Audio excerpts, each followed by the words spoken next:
Huwag maging sentro ng ingay, ang lihim ng Law 18. Alam mo ba na sa sobrang dami ng ingay sa paligid, ang tahimik ang mas nakakakuha ng kapangyarihan?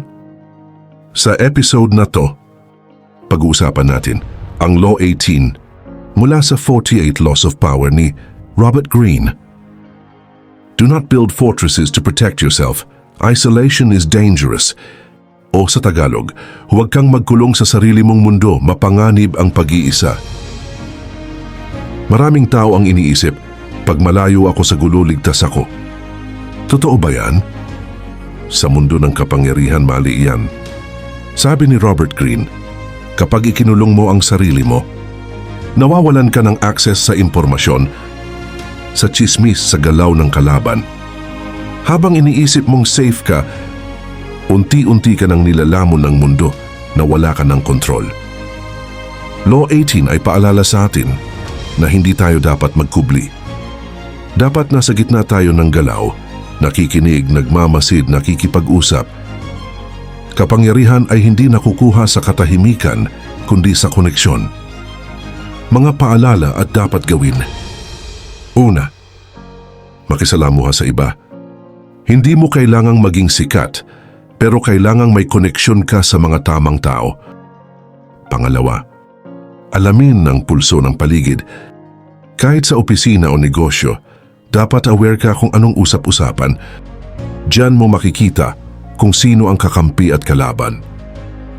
Pangatlo, maging aktibo sa pakikipag-ugnayan.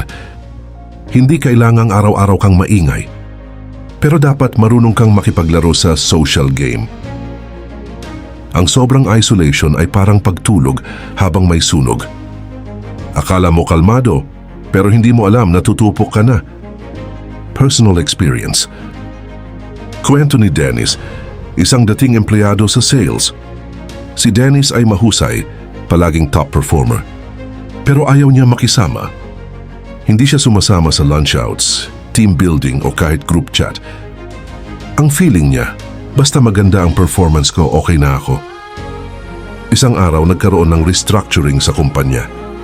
At guess what? Hindi siya isinama sa bagong team kahit siya ang may pinakamagandang sales record. Bakit? Simple lang.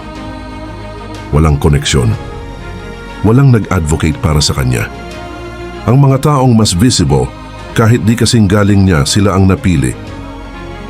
Ngayon, natutunan ni Dennis ang kahalagahan ng Law 18. Hindi sapat ang galing. Dapat may presence ka sa larangan. Sa panahon ngayon, hindi sapat ang magaling ka. Dapat alam mo rin kung nasaan ka, sino ang kasama mo at anong galaw ng paligid mo. Law 18 reminds us, ang tunay na kapangyarihan ay nasa mga taong alam kung paano makihalubilo, hindi sa mga taong nagtatago. So kaibigan, saan ka na ngayon? Nasa loob ka ba ng fortress mo? O nasa gitna ka ng labanan? Ikaw lang ang makakasagot niyan.